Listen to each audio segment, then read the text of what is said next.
faire cette interview pour Kairos. On va tout de suite rentrer dans le cœur du sujet. Donc, vous êtes médecin anesthésiste. Vous travaillez depuis 17 ans dans les soins intensifs et depuis 9 ans dans le grand hôpital de Charleroi. Ouais. Et donc, en pleine période où les médias parlent de saturation des hôpitaux, vous êtes renvoyé. C'est le 20 octobre. Ouais. Expliquez-nous un peu le contexte. Voilà, donc un hôpital où je travaille effectivement depuis 2011. Voilà, 9 ans sans aucun problème médical, sans jamais avoir vu les directeurs, autrement que dans les couloirs pour leur dire bonjour. Et suite, voilà, j'écrivais des articles et ça ne leur plaisait pas, ça ils me l'avaient déjà fait comprendre. Les mois précédents, on m'avait dit que ces articles étaient tendancieux. C'était des articles sur, notamment critiques sur la gestion politique sanitaire en Belgique, hein, en sens large. Et j'y exprimais mes opinions. C'est quelque chose qui les dérangeait, bien que je faisais ça complètement en dehors du travail et que sur le lieu de travail, je respectais toutes les règles, même si parfois j'exprimais une opinion contre ça. Ça a été crescendo dans leur façon d'essayer de me menacer pour arrêter. On m'a menacé d'une assignation à l'ordre des médecins, donc le directeur médical a commencé comme ça. Il m'a dit qu'on allait exposer mon cas au conseil médical. Ça c'est au mois d'août, septembre de cette année. Voilà, je n'avais pas l'impression de faire quelque chose de mal, donc j'ai continué à écrire. J'ai un peu cette tendance aussi à réagir comme ça quand on menace, en plus. Et effectivement, je n'ai toujours jamais reçu jusqu'à présent de cette plainte à l'ordre. Et au conseil médical, ils ont renvoyé ça. Ils ont dit qu'on ne pouvait pas juger un médecin sur ses opinions. Donc ça a été arrêté, la procédure, entre guillemets. Et puis, j'ai commencé à écrire également sur un réseau social qui s'appelle Facebook, où finalement je mettais des synthèses, je résumais un peu les points que j'écrivais dans mes articles, et ça peut déclencher encore plus de volonté de me licencier. Donc là, c'était 2 jours avant, ou la veille, j'ai reçu un appel de la secrétaire de direction comme quoi j'étais convoqué le mardi 20 octobre 2020 dans le bureau du directeur général et du directeur médical. Ils ne m'ont pas dit pourquoi. Et dès que je me suis assis dans le bureau, voilà, ils m'ont dit on vous licencie maintenant, vous devez rentrer chez vous, là, tout de suite. Prenez vos affaires, vous rentrez chez vous. Voilà. Et faute grave, m'ont-ils dit, sans m'expliquer ce qu'était cette faute grave. Avec le papier qu'ils avaient préparé, j'ai cru comprendre que c'était à nouveau mes opinions, mes articles, et l'expression de mes opinions, notamment sur Facebook, des posts. Donc ils ne vous expliquent pas clairement? Pas du tout. Parce que hors des médecins, faute grave qui a mené à un licenciement pour des opinions politiques? Voilà. Le directeur médical que j'ai quand même interpellé quand il m'a parlé de c'était pas une menace, il m'a dit j'ai envoyé une plainte à l'ordre des médecins. Il faut savoir qu'il est à l'ordre des médecins. C'est envoyé une lettre en fait. Et je lui ai dit, après 9 ans, après 9 ans sans problème, je suis un de vos médecins, comment vous me téléphonez pas pour me dire je vais faire ça, ou il faut, voilà, au moins me prévenir. Et tout ce qu'il a su me répondre, c'est non, ça devient trop dangereux. Si un journaliste m'interviewe ou m'interpelle, vous avez le docteur Sacré, voilà, il s'exprime. Ils ont voulu tout par cela pouvoir dire ah mais non, on n'est pas solidaire du docteur Sacré, et on a déposé plainte à l'ordre des médecins. C'était dans cette vraiment cas de figure. Ça fait quasiment 1 mois là. Voilà. Est-ce que vous vous êtes fait une idée sur de quoi ils ont peur en fait? Parce que c'est ça qu'ils disent. Si un journaliste vous interviewe. Écoutez, aujourd'hui je pense qu'il y a 2 choses. Je fais tâche. Alors il faut savoir que je suis médecin et je vais dire j'étais peut-être même encore maintenant bien vu dans l'hôpital à tous les niveaux, aussi bien par rapport aux médecins, infirmières, kinés. Ils ont estimé peut-être que j'aurais une influence, même malgré moi, puisque, encore une fois, je répète, j'ai jamais parlé de ça sur mon lieu de travail. Donc il y avait, je crois, la volonté de faire un exemple aussi, parce qu'il n'y a pas que moi qui s'exprimait, peut-être pas de la même façon, mais sur la politique de gestion déjà de l'hôpital, pas seulement en Belgique, mais de l'hôpital par rapport au Covid. Donc je pense qu'ils ont voulu faire un exemple. Ils avaient peur également, peut-être particulièrement de moi, parce que ma méthode les dérangeait, puisque j'étais irréprochable, je respectais les règles, je les critiquais, et d'une façon finalement légale, et sans jamais les citer dans mes articles. J'ai jamais dit le GHDC fait ci ou fait ça, jamais, en plus. Ni même dans mes posts Facebook. Et enfin, donc exemple, stratégie du choc. J'ai vraiment vu des confrères presque plus choqués que moi. De votre renvoi ? Oui, mais comme ils se sont dit on peut faire ça. Enfin, et moi-même, sur le plan du droit, je pense pas. Ça veut dire qu'ils sont capables de tout. Donc ça, et ce directeur médical, il est capable d'avoir fait ça pour terroriser vraiment tout le reste. Alors quand vous parlez de île, vous pensez que ces grands hôpitaux gérés par des banquiers, entre guillemets, des hommes d'affaires, est-ce que vous pensez qu'ils ont des contacts avec d'autres grands hôpitaux, des multinationales pharmaceutiques, et qu'à un moment donné, ils se disent il y a des coups de fil qui se passent, et à un moment donné, là, le sacré, il commence à déranger ? Je pense. Je pense, effectivement, et c'était clairement le cas. J'ai vu ça d'ailleurs au niveau d'autres docteurs, professeur Gala, qui également a dû se rétracter à Saint-Luc. Enfin, ils se sont distanciés de lui, ils l'ont pas licencié là-bas, mais enfin quand même. Qui semble être interdit de parler aux journalistes actuellement. Exactement. Et d'autres, peut-être plus médiatisés en France. Raoult, Perronne, qui a été Raoult, qui est attaqué par des médecins, voilà. et Perronne qui a notamment été renvoyé de la présidence de la maladie de Lyme. Voilà. On a l'impression vraiment de quelque chose d'international qui a été organisé, c'est pas improvisé.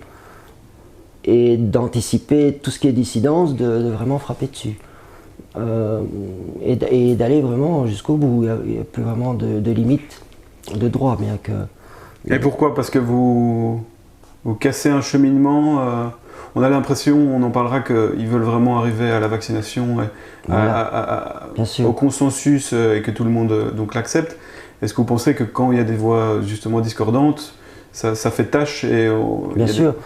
Et surtout, je crois que c'est ça qui leur fait peur, quand ce sont des voix par ailleurs crédibles, qui, soit moi par mon métier, évidemment, difficile de me discréditer dès le moment où je parle des soins intensifs, que je me remets dans le contexte, par exemple, la saturation d'un service de soins intensifs.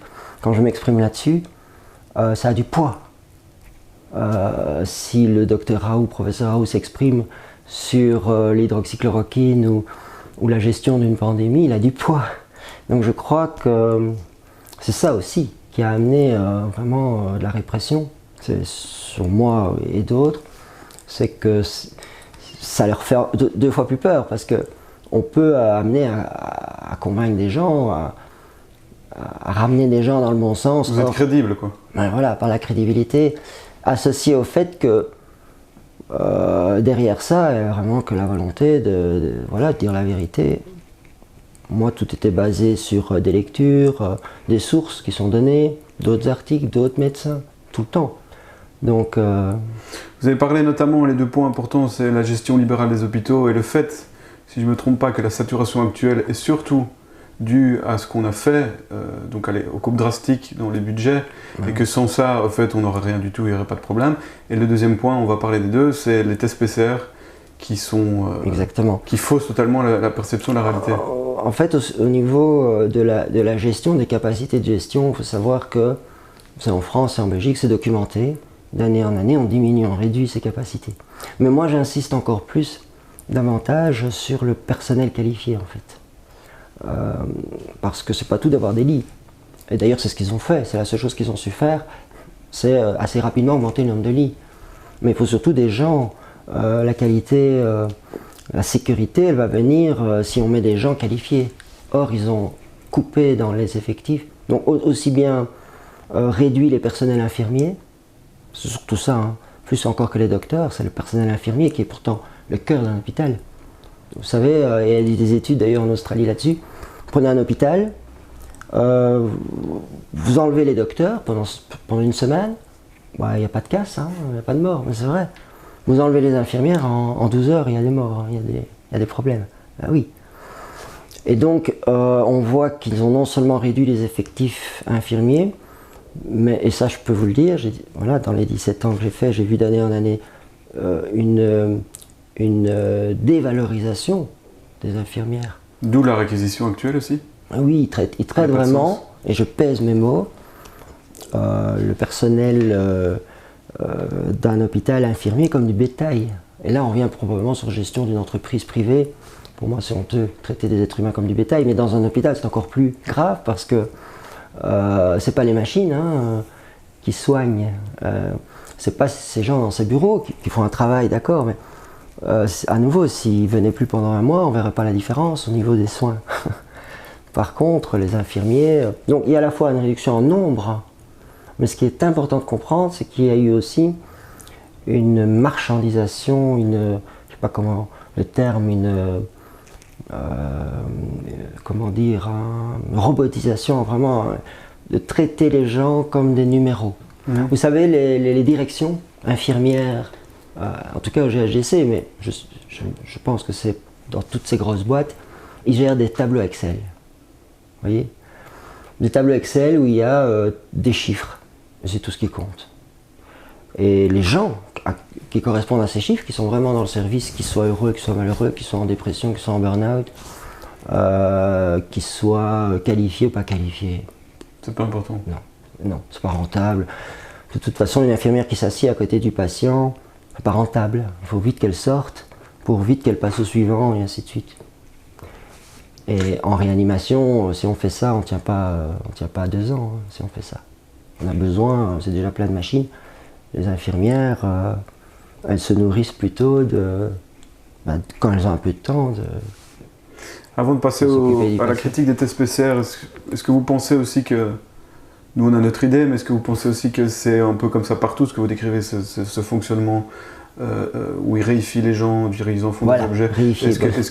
Exactement. Est-ce que vous pensez que c'est comme ça dans l'enseignement, dans certains médias Je crois que ça dépend quand même des humains, parce qu'il y a des gens qui essaient de faire passer ça sur c'est l'évolution, c'est rien y faire. Je ne suis pas d'accord du tout. Et d'ailleurs, un hôpital pour être très rentable, moi je veux bien me mettre autour de la table avec ce genre de gestionnaire. Moi je n'ai pas fait d'études de management, de gestion, mais je suis ouvert à tout et prêt à apprendre.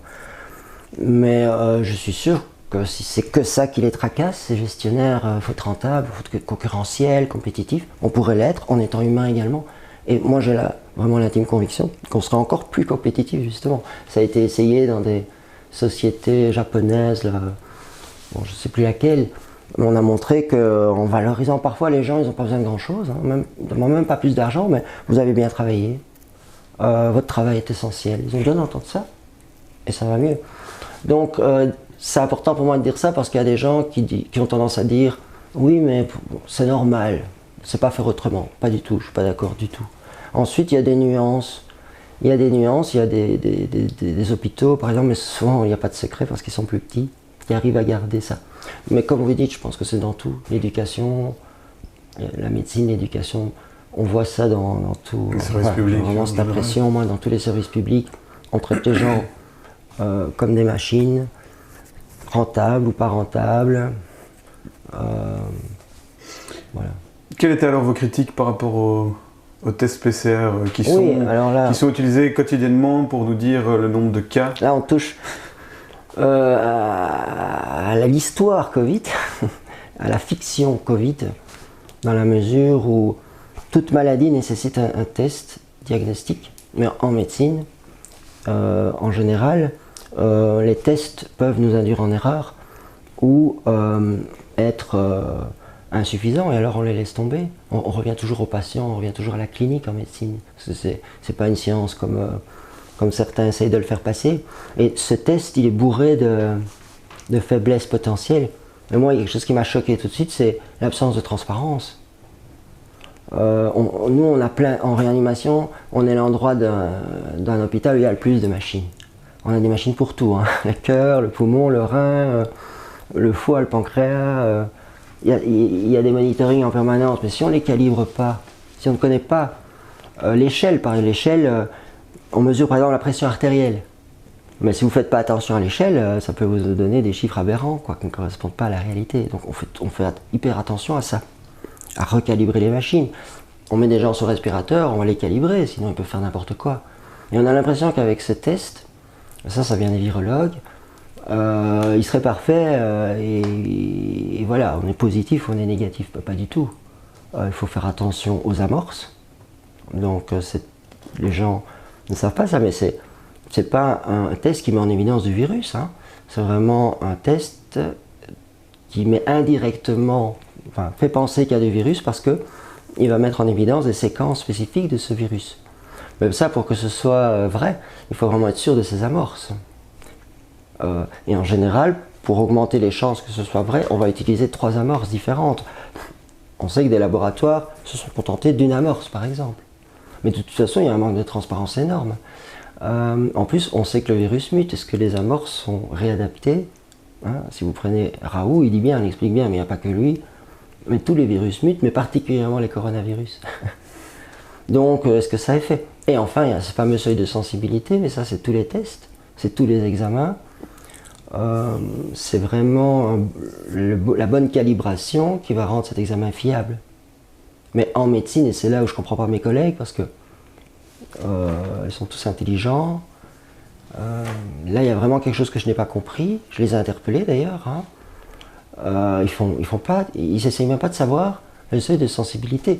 Alors que pour tout le reste, c'est des choses qu'ils ne vont pas laisser passer. Hein. Donc pour préciser, ça veut dire qu'on va pouvoir percevoir chez le sujet... c'est ça qui veut dire... un fragment d'ARN viral qui date d'il y a mais en quantité... En fait, on les multiplie jusqu'à vraiment estimer que le test est positif. Pour une métaphore, c'est comme si on zoomait sur quelque chose pour voir quelque... C'est ça. Voilà. Plus il y a de particules du virus, c'est déjà donc une première approximation. Hein. Mais on sous-entend, plus il y a de virus, on n'en sait rien. Mais en tout cas, plus il y a de particules de virus, plus on risque d'être malade et contagieux, c'est logique. Et ça, c'est un seuil bas. Plus le seuil est bas au moment où le test va dire « Ah, c'est positif », plus on a eu un cycle d'amplification, donc un test de sensibilité bas, plus ça veut effectivement dire, s'il y a une clinique, si le patient tousse, si la personne est malade, se sent pas bien, que c'est bien ça et que c'est bien un Covid. Plus il faut monter les cycles, ça veut dire qu'il n'y en a pas beaucoup de séquences de gènes. Et il y a un moment où ça ne sert plus à rien. Et ce seuil, c'est 30, hein, certains disent 25 même. Quand vous savez que dans les laboratoires, on ne le sait pas, mais moi j'ai dû le chercher. Ils poussent jusqu'à 40, 50, c'est aberrant. Donc les fils info quotidiens, quand ils parlent de cas, c'est du mensonge. En tout cas, ça ne veut rien dire. Ça ne veut rien dire, il faut remettre ça dans le contexte clinique, déjà. Ensuite, si on dit que c'est par rapport à un test, oui, mais ce test utilise-t-il toujours bien 3 amorces différentes? Et quel est le seuil de sensibilité que vous avez choisi? Un médecin qui reçoit un patient pour dire qu'il a le diabète, il va faire une glycémie, hein, il va faire une glycémie et il va poser la question au patient, êtes-vous à jeun? Parce que s'il n'est pas à jeun, il faut recommencer. Enfin, il y a toute une série de choses qui vont dire qu'il ne va pas se contenter d'avoir la glycémie pour dire à la personne, vous avez le diabète, c'est quand même grave. Il va demander, est-ce que vous êtes à jeun? Et souvent, on le refait au moins une deuxième fois. Et on regarde si on est dans un range. On a l'impression qu'avec ce test, les médecins reçoivent le résultat, positif ou négatif, et ils ne font pas attention à tout le reste. Qui peut le fausser, quoi.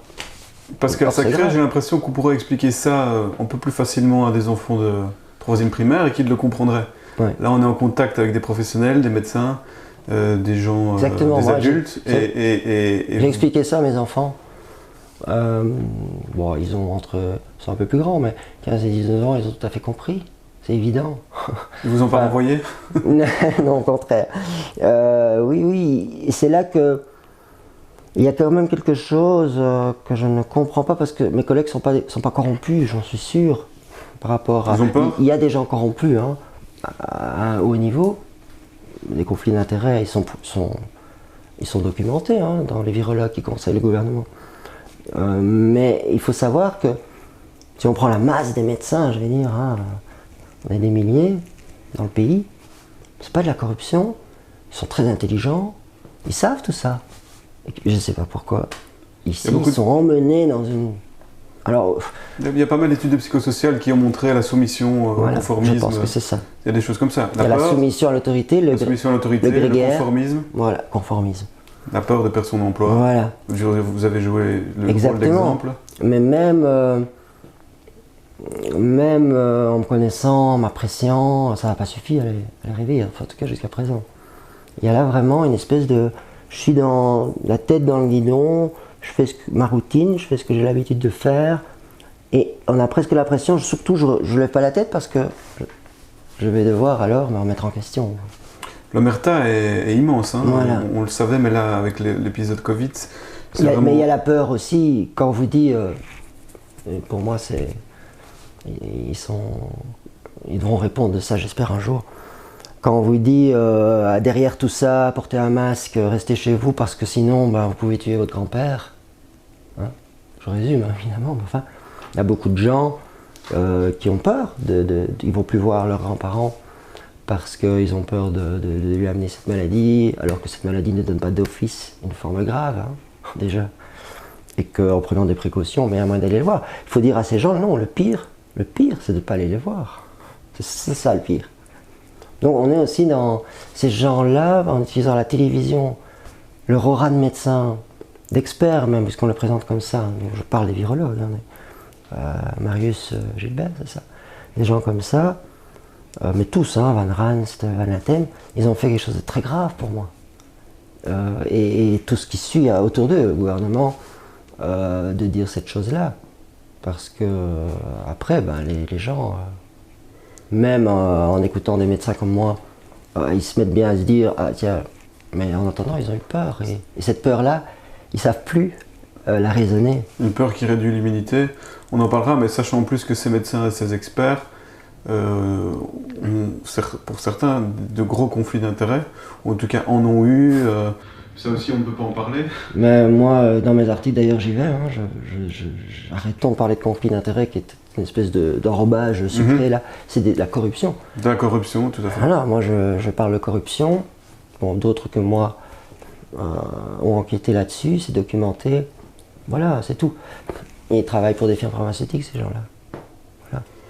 Alors, pour parler encore de l'omerta, quand on va sur le site du grand hôpital de Charleroi, quand on va dans le service com, le service de com comme les partis politiques, ou comme le gouvernement de Croo, on lit comme phrase « Le service communication du grand hôpital de Charleroi est en contact perpétuel avec les médias.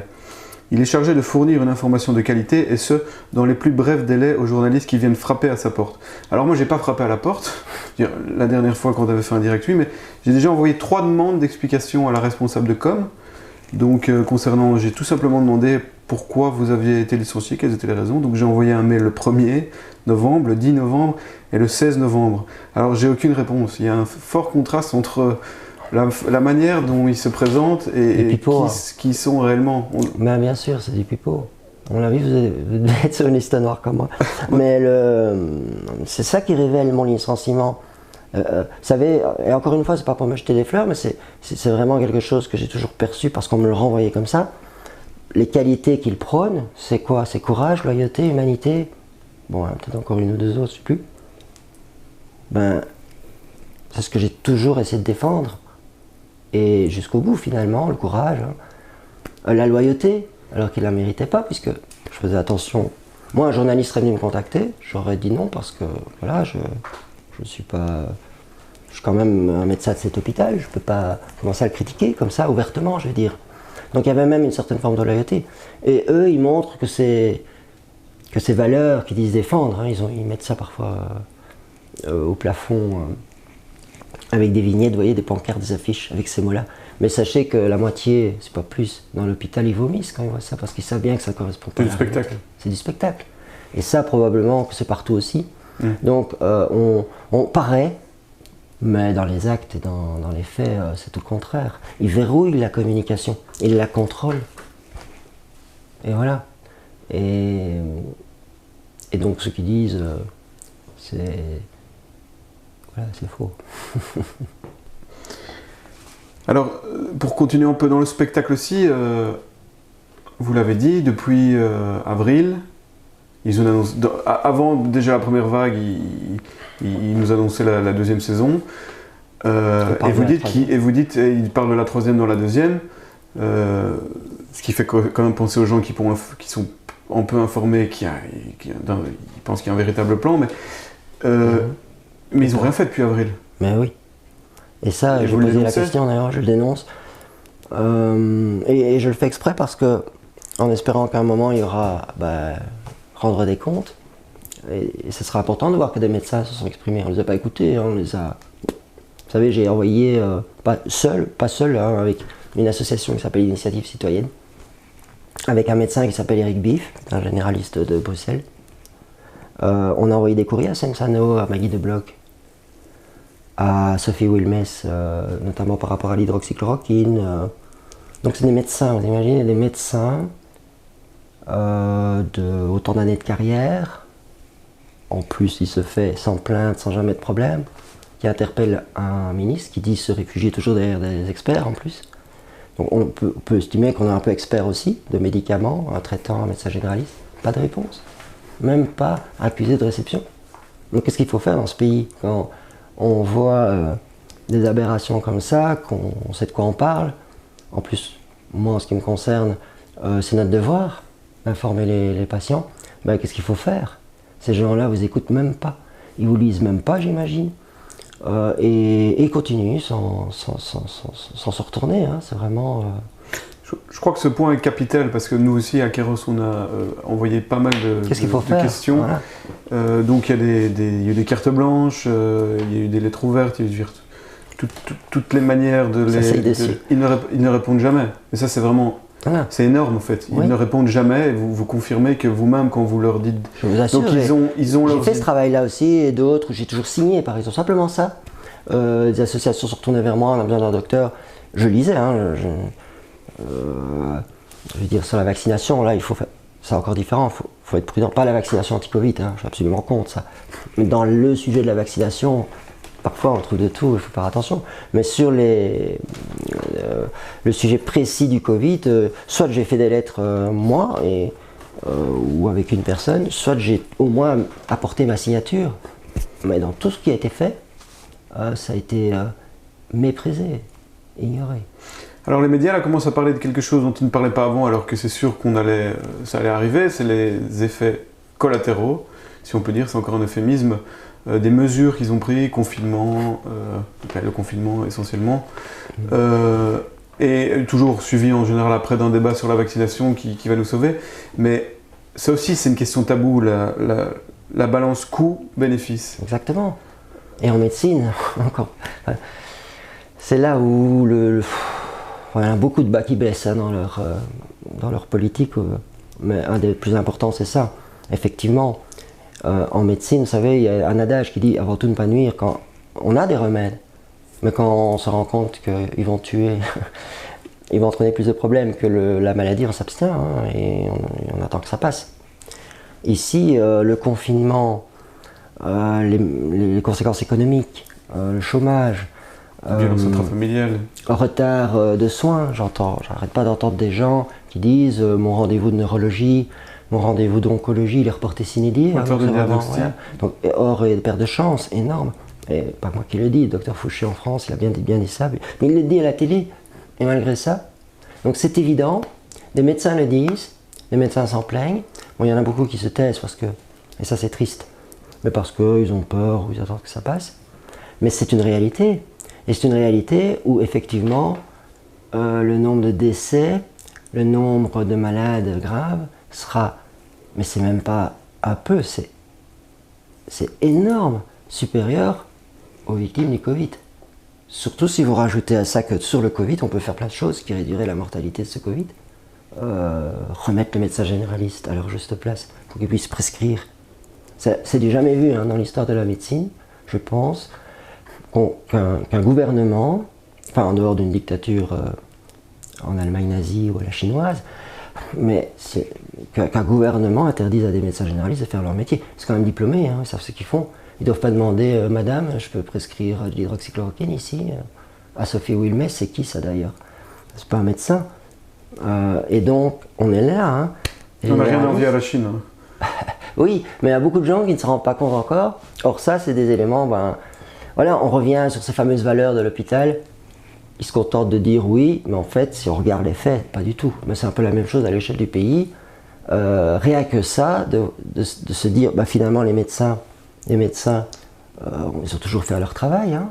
Et s'il y en a un qui fait vraiment des conneries, ben, il y aura une plainte de famille ou il y a alors des médecins. Mais globalement, c'est tous des gens diplômés, ils ont fait des études pour ça. Après, si en âme et conscience, en respectant les contre-indications, un médecin voudrait prescrire le protocole de Didier Raoult, mais il y en a plein d'autres aux États-Unis, mais ils se ressemblent tous, hein, c'est hydroxychloroquine, un antibiotique, ça c'est important, et du zinc. Ben, c'est son droit, normalement. Qu'est-ce qui s'est passé là? Mais en même temps, c'est pas anodin parce que on aurait moins de morts du Covid aujourd'hui grâce à ça, en plus. Donc on met des mesures qui servent à rien, qui traitent rien, qui aggravent la situation et qui vont avoir une mortalité, une morbidité énorme pour soi-disant diminuer la mortalité d'une autre maladie qui est ce qu'elle est, mais qui est quand même beaucoup moindre et qu'on pourrait diminuer avec ça, et pas que, hein, déjà arrêter de faire peur aux gens. Moi j'ai étudié très fort ces sujets-là aussi.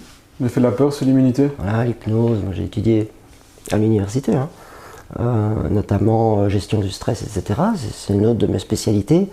Depuis 5 ans, je lis énormément là-dessus. C'est prouvé que la peur chronique, donc la peur, c'est ce qui va vous faire bouger, fuir, vous battre. Et ça va, il faut agir. Et puis ça passe. Mais ici, ce qu'ils ont fait depuis mars, en montrant les convois de morts, enfin, j'ai jamais vu ça aussi dans l'histoire. On dirait qu'ils montraient un film gore, là, hein, d'horreur.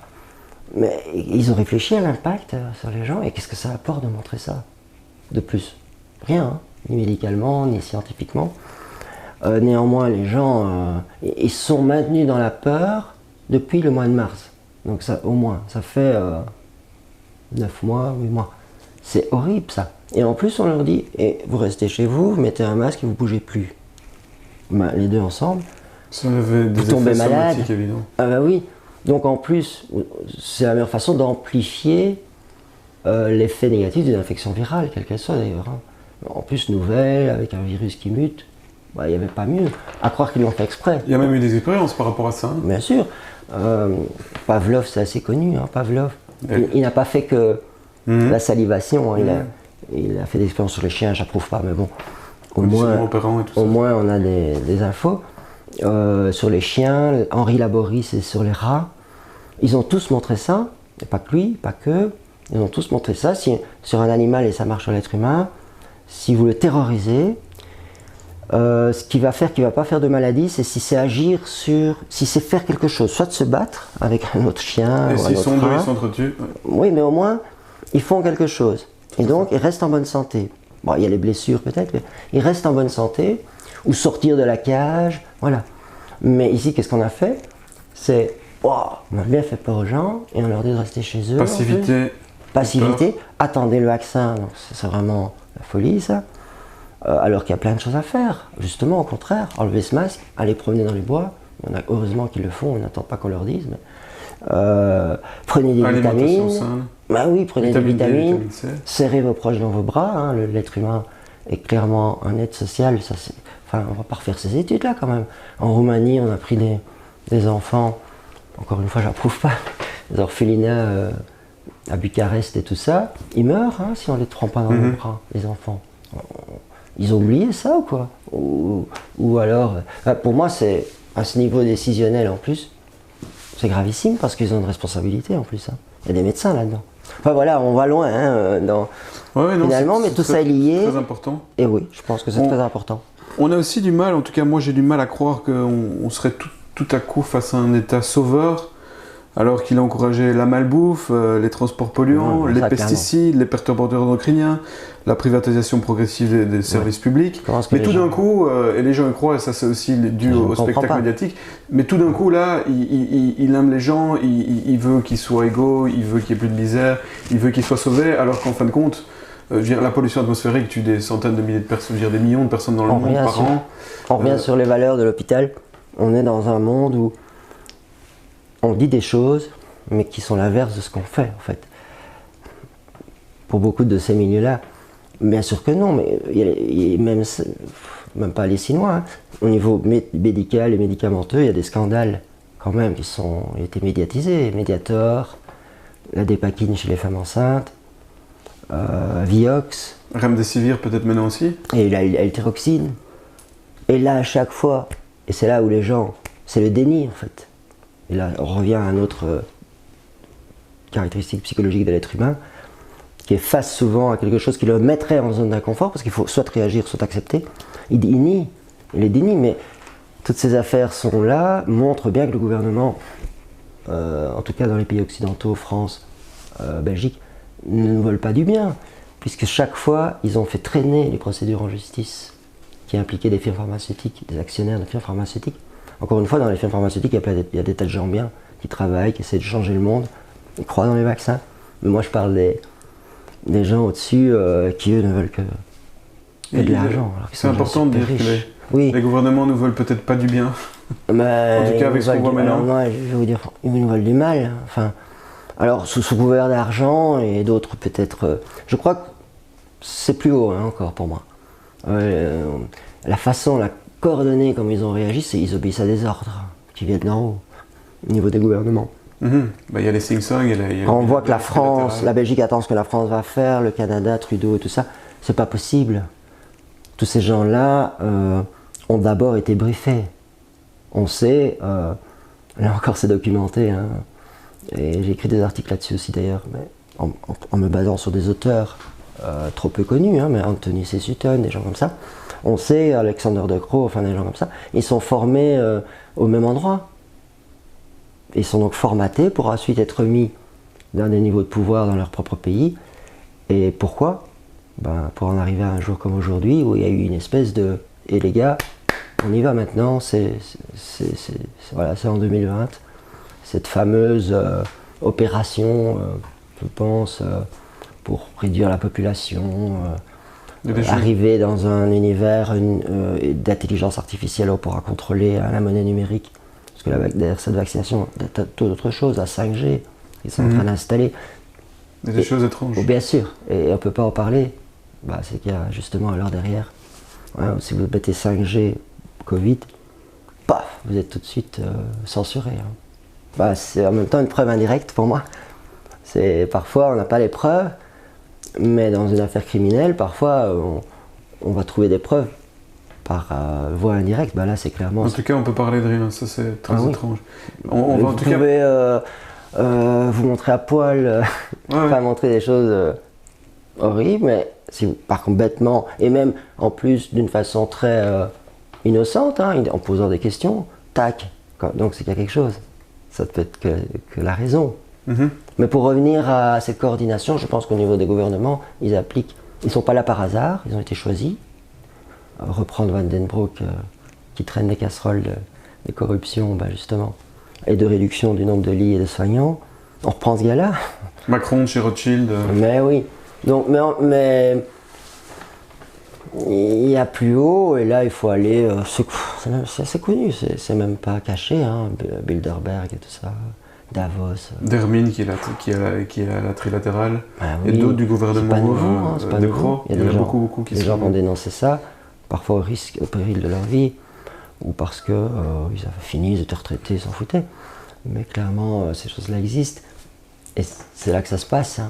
On va pas faire abstraction, nous ici, de la question de la vaccination. Non, bien sûr. Donc ça serait bien d'en dire un petit mot, parce que je vous ai entendu dire pendant l'interview que vous y étiez tout à fait opposé. Tout à fait opposé. Un petit mot là-dessus. Vous savez, vous vous souvenez de 2009, H1N1 ? Voilà. Pour moi, H1N1 est une répétition d'aujourd'hui. Et déjà, le H1N1, moi, je m'avais dit, c'est une arnaque, faites attention. Donc, j'ai évidemment pas tombé dans le piège, mais voilà, c'est là d'ailleurs que j'ai commencé à écrire, pour essayer de réveiller les gens. Et ça a été un flop, parce que le virus qu'ils ont choisi, un virus de la grippe, il fallait y aller. Enfin, ils s'en pourraient, mais là, ils ont pris les leçons. Et en 11 ans, c'était en 2009, en 11 ans, ils ont encore plus cadenassé les médias. Ils ont vraiment préparé le plan. Il y a un papier de Rockefeller Institute qui parle du lockdown, et qui est publié en 2012. C'est comme ça. Si vous le lisez, vous avez ce qui se passe aujourd'hui. Donc ils ont peaufiné leur plan, ils ont pris un autre virus. Voilà, certains disent qu'il vient de l'Institut Pasteur. il a été amené au laboratoire P4, voilà. J'ai envie de dire, ça, il y a beaucoup qui s'excitent là-dessus, mais on s'en fout parce que quelque part, que ça va changer. Ce qui est sûr, c'est qu'il y a un plan, oui. Et que ce plan amène, comme pour le H1N1, à convaincre les gens de prendre un vaccin inutile, qui en plus va être très dangereux. Super dangereux. Et c'est très vicieux parce que, comme c'est flou, hein, vous avez déjà vu le tableau symptomatique du Covid. Comment on fait le diagnostic d'un Covid pour un médecin? En fait, vous pouvez tout mettre. Hein. Si on tousse, même si on a de la diarrhée, en fait, toute infection virale, ou même dépression, quand vous n'êtes pas bien parce que vous êtes un peu fatigué, vous avez un peu de diarrhée, un peu de myalgie, un peu de fatigue, paf, Covid. Ah oui, ils ont bien fait ça. Hein. Enfin, encore une fois, vous pourriez penser que je suis complotiste ou ce genre de choses. À ce niveau-là, il faut avoir planifié, c'est pas possible. Mais là aussi, c'est prendre un tableau aussi vague, on retrouve finalement tout, c'est pour être sûr qu'on y mette tout. Alors qu'il y a des tas de choses qui peuvent vous faire avoir un peu de diarrhée. Mais j'entends les gens super intelligents, ils ont peur, hein. Oh merde, j'ai eu un peu de diarrhée, j'ai le Covid. C'est vraiment... Et ça amène alors évidemment à... Mais ça va être vicieux parce que ce vaccin va rendre malade les gens. Ça c'est sûr. Déjà tout vaccin comporte un certain nombre d'effets secondaires. Ouais, il faut savoir qu'ils ont passé des lois, c'est pas nouveau, enfin ils ont encore fait ça pour celui-ci. Toutes les firmes pharmaceutiques seront exemptées de poursuites. Ils sont en train de faire un truc dans l'urgence. Il faut savoir que pour le SRAS de 2003, on n'a toujours pas de vaccin. On n'a jamais, encore une fois, l'histoire de la médecine, réussi à fabriquer un vaccin anti-coronavirus. Jamais. Là, ils vont faire un truc en quelques mois, où les firmes seront exemptées de toute poursuite judiciaire. Tout ça est factuel, hein, je précise. Ah oui, bien sûr. Hein, ouais. On peut fournir les faits. Mais si on est dans un tableau aussi vague, où finalement les gens tombent malades, on va dire que c'est le Covid, une troisième vague, une quatrième vague, revaccinez-vous surtout. On peut faire ça. Les gens y verront du feu. Donc vous voyez le machiavélisme qu'il pourrait y avoir là derrière, de dire les gens ne sauront plus si c'est le vaccin ou si c'est une quatrième, cinquième, sixième vague. Enfin, moi d'ailleurs je ne crois pas à ça, à des vagues.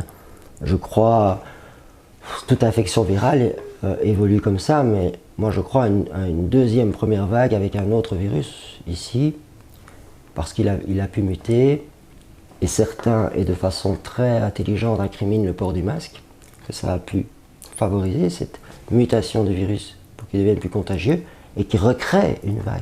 Donc c'est pas une deuxième vague en fait. C'est Covid-20, on va l'appeler à l'issue. Et il y aura le 21 à force si on continue comme ça. Mais en plus, ils vont amener un vaccin, c'est pas possible, donc déjà il faudra l'appeler autrement. Et ça va être, comme pour tout vaccin, on saura pas ce qu'il y a dedans, parce que ce qui est dangereux, surtout dans les vaccins, c'est les adjuvants aussi. Pour augmenter la réaction immunitaire, ils mettent des adjuvants. Fabriqués par GSK notamment? Oui, mais vous pouvez les mettre tous dans le même panier. Et c'est ça qui, mais ça peut entraîner la mort, mais des maladies aussi gravissimes. Hein. Le H1N1, plusieurs milliers d'enfants ont une maladie qui s'appelle la narcolepsie. Et ça s'ajoute à ça des spasmes musculaires, c'est horrible. Hein. Et c'est dit aux adjuvants, il y en a plus. Il y a le mercure, bien sûr. Aluminium, squalène. C'est une horreur, quoi, en fait. Et ici, ils ne vont pas parler de ça. Hein. Ils ne vont pas parler de ça. Voilà, donc c'est... Là, autant en H1N1, je restais prudent parce que finalement, moi je dis toujours, voilà, lisez mes articles ou allez lire ces sources-là. Parce que j'aime bien que les gens se fassent leur propre opinion, c'est toujours plus puissant. Que de leur dire, moi, de mon autorité, alors c'est faire comme eux finalement. Ne vous vaccinez pas. Mais ici, il faut le faire, il faut leur dire de ne pas vacciner. Chaque fois que je peux, je le dis. Vous conseillez toutefois d'éteindre la télé? Oui, bien sûr. Ça, c'est la première chose à faire. Moi, je l'ai éteinte en mars.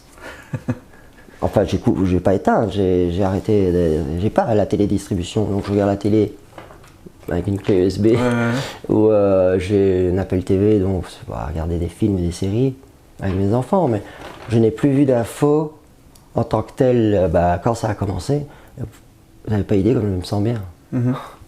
Et quand je veux. De toute façon, Et alors on me dit parfois, oh, maintenant il va falloir avoir une assignation sur soi pour se déplacer.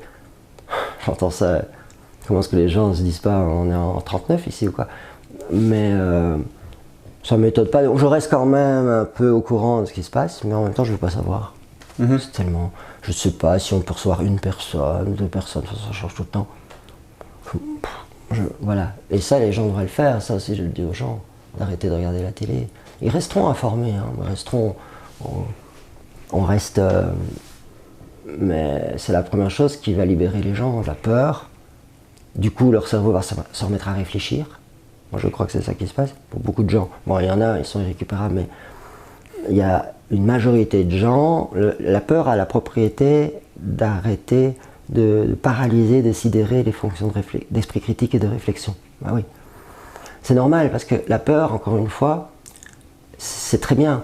Ça vous signale un danger. Et là, il ne faut pas commencer à réfléchir à sa liste de courses, quoi. Si vous voulez survivre, oui, une voiture qui vous fonce dessus, va dire ici. Ou même, peu importe, un truc, un bruit dans la maison qui n'est pas familier. À ce moment-là, il faut être dans cet état où il ne faut pas réfléchir. Et là, on a des très bons réflexes. Mais c'est archi mauvais, évidemment, dans tout le reste, pour prendre une bonne décision. Est-ce que je dois me vacciner ou pas? Qu'est-ce qu'il y a dans ce vaccin? Est-ce que le confinement, ça a du sens? Alors qu'au fond d'eux, tout le monde sait que non. Porter un masque tout le temps, ils ont même essayé d'en faire porter à des enfants de 6 ans à Courcelles, en Charleroi, heureusement. Ils ont été arrêtés. Mais il faudrait que les gens puissent se réfléchir, et là tout de suite, je suis sûr, mais pour ça il faut arrêter d'avoir peur.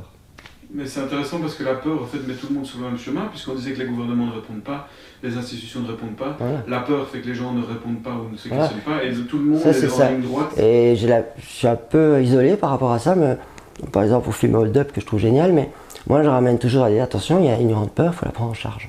Et ça me ramène à l'hypnose. Mais il n'y a pas que.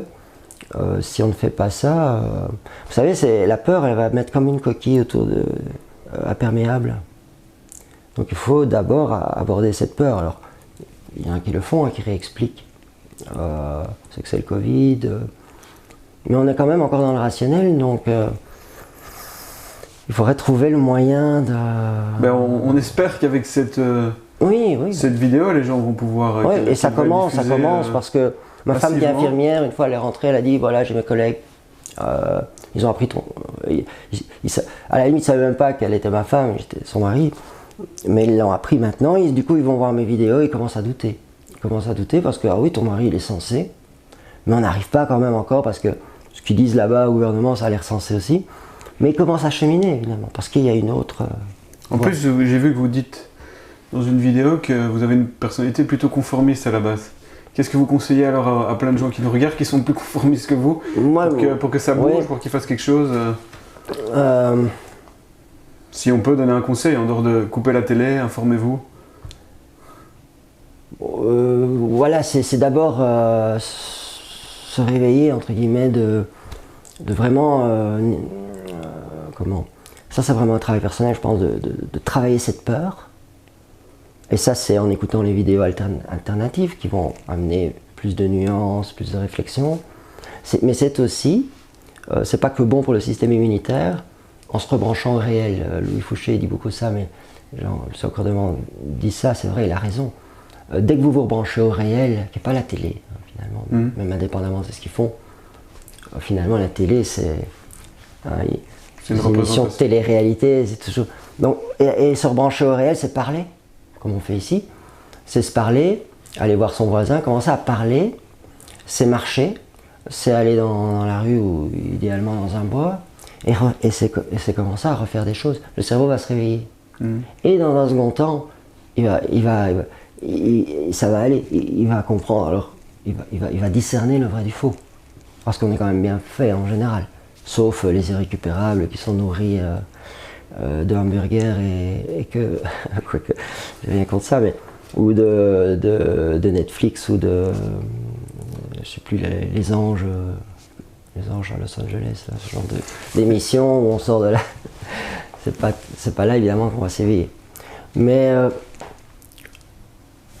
ouais, c'est pousser les gens, leur dire voilà, comme dit Louis Fouché, il faut qu'on soit 5, 10, 15, 20, 100 à le dire. rebranchez-vous au réel, allez toucher un peu les choses, allez retrouver vos parents. Voilà, restez à 2 mètres si vous voulez, mais et petit à petit, ça va les amener à revenir là-dedans. Je crois que nous, quand je dis nous, c'est des gens comme Péronne et tout ça, on doit continuer parce qu'on offre vraiment une alternative. Et quoi d'autre Désobéir. Oui, désobéir absolument, mais pour ça il faut couper la télé, il faut commencer à se rapprocher au réel, on récupère de la force, on récupère du courage, et puis du bon sens, donc ça devient plus facile. C'est pas désobéir donc pour désobéir, on commence à vraiment retrouver du courage et à se dire, c'est comme la photo du gars qui fait pas le salut nazi, dans un groupe de gens qui le font tous, et il est là lui. Et c'est peut-être un gars conformiste, j'en reviens à ce que je suis de base, parce que moi, j'ai aussi envie de croire que la société, il y a des défauts, mais que globalement elle est gentille, et qu'il y a du bon finalement, on vit de nature, je suis comme ça. C'est juste que le jour où on comprend que non, c'est pas comme ça, là on peut plus faire comme si, et c'est le gars qui reste comme ça, alors qu'il faut le faire, il faut avoir quand même du courage pour faire ça. Donc, ouais, il faut commencer à... Mais on va faire ça si on se rebranche au réel, si on commence à finalement... Parce que la peur, c'est incompatible avec l'action. Vous voyez ? Quand on a peur, c'est très rapide. On va fuir ou se battre, c'est une action, mais pour résoudre ce problème. Ou faire le mort, attendre que ça passe, il y a plusieurs réactions. Mais je vais dire, très vite après, on repart dans notre quotidien. La peur qui se prolonge, justement. Donc un antidote, c'est de refaire des choses, c'est agir. C'est aller dans son jardin, commencer à couper du bois. C'est aller promener son chien et vraiment ça. Alors la peur dit, c'est automatique. Il faut dire ça aux gens. Et il faut que des médecins, j'espère que, voilà, à un moment, ça arrive, vous savez, demain je suis invité dans un glam de généralistes, où ils sont une dizaine, et j'ai déjà eu un contact par mail, ils se réveillent, vraiment. Mais il faut que des médecins viennent en antithèse de ces médecins qui disent, voilà, si à un moment donné, il y a d'autres médecins, pas seulement 3 ou 4 comme aujourd'hui, mais vraiment un peu plus, et de tout métier, généraliste, spécialiste, commence à dire la même chose, pas vaccin, en tout cas il y a des tas de choses à faire avant de se vacciner, éventuellement. Ces gens-là qui auront commencé à se réveiller, à se brancher au réel, ils vont basculer. Ouais. Merci, Pascal Sacré. Voilà.